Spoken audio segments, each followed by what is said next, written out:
into this place. We have to help them. I will reclaim our world. Is Final Fantasy VII Rebirth a failure? It seems like the sales are saying that's the case, and this is troubling Square Enix that have invested a lot of money in developing this game. To have it lagging behind in sales to the remake, the first edition of its predecessor, I think that is a troubling sign for this game and the continuous sequels that it has plan in the future. Of course, we have a third one coming out to finish off the trilogy, but this is something that is probably looking bad for the overall remake and its overall trilogy that has been planned by Square Enix. I think this is going to show that it's going to be harder to make this game than they planned, and it's showing that the fan response is quite negative, probably to the remake itself. After playing it, people are just not anticipating what is to come next with this game, and I think this is a fault on their own for splitting this game into 3 different parts, expecting it to be a large seller, when in fact it may not be the case, and it is not the case so far, with some of the sales going down more than 50 to 60%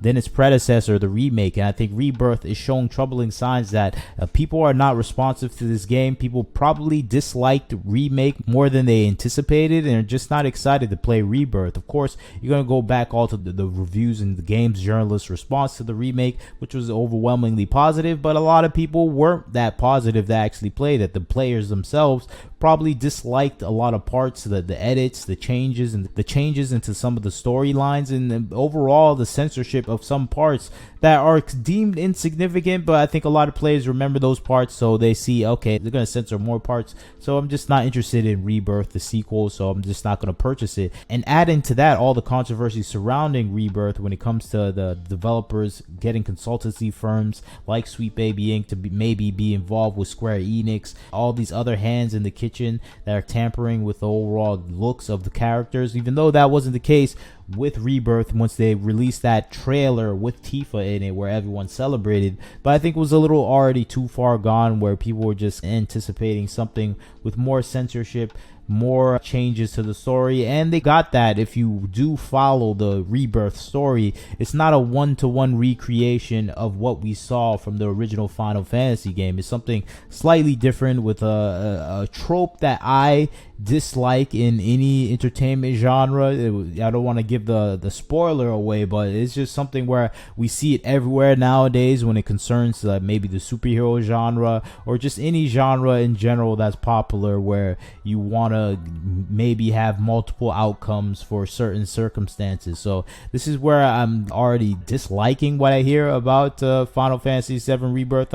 What I'm seeing from Final Fantasy Rebirth, it still looks like a fun game, but I think for the most part that's my frustration, where it's doing the typical regular trope that we're seeing nowadays from every single genre now in every single sci-fi fantasy property, and it's boring. And I think that's the main thing, where it's following the standards of the times and it's not breaking out and doing its own thing. And I think that is the folly of Rebirth when you look at it from a story and narrative perspective.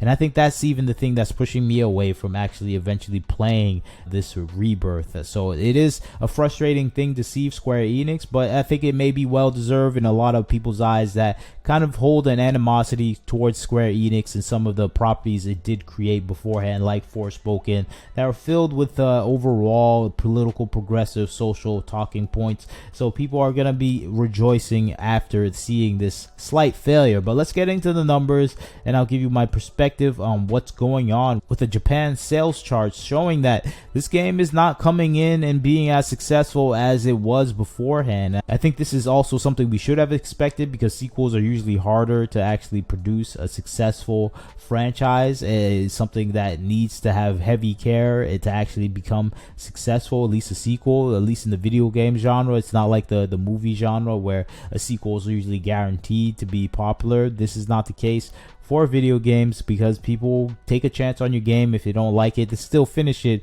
but they're not going to come back for the sequel. And I think that is the case with this game here, and it takes a longer developing cycle to actually finish a sequel. So I think that gives it time where people just forget about the first game. And it's just a harder thing to do in video games, and it seems like that is the case with Final Fantasy VII Rebirth, where it came in with only 263,000 copies sold in Japan, I think specifically, and and the remake, its predecessor, sold over 703,000 copies. And so it's a stark difference, almost a 2/3 difference from its predecessor. So showing that people in Japan are not responding to this game. It's not as popular as it should be. It's still selling a good amount across the whole world, so it's still making bank in North America and the European markets. But it's just showing there's a slowing dissatisfaction with the overall game itself, and it's not selling to the peak of the remake either overseas, but it's still way better than all the other charts that we're seeing. But the physical sales worldwide are not doing as good, but that's just, you can attribute that to the overall digitization of video games in and of itself. So we're not going to hold that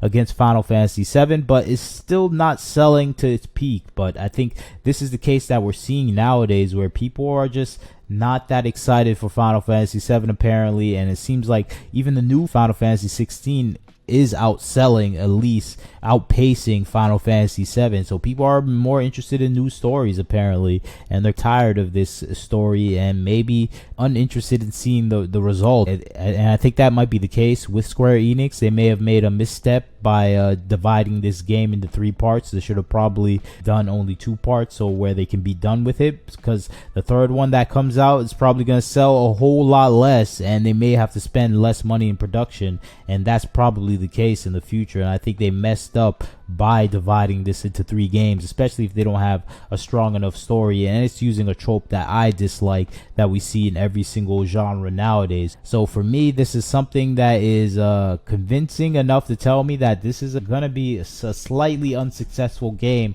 at least in the standards that it's not gonna blow away the remake out of the park. It's gonna undersell it, but still be profitable in the end, because that game was wildly popular, wildly profitable, and it made its money back. So I don't think Square Enix needs to be scared about this being a failure, but it is going to be an underwhelming success. At least that seems to be the case for this game, even with all the positive reviews from games journalists. But like I told you before, no one really believes games journalists anymore, or these critic reviews sometimes, because they're a little too nice to these games, and sometimes they have relationships tied to these developers where they always try to placate to their desires when it comes to scoring. So a lot of people are just going off word of mouth, maybe customer reviews here or there, and I think that is what's happening with Rebirth. And me too, just watching some of these playthroughs, I'm thinking, this is not a game I really care about the story, because the story is doing a trope that I dislike.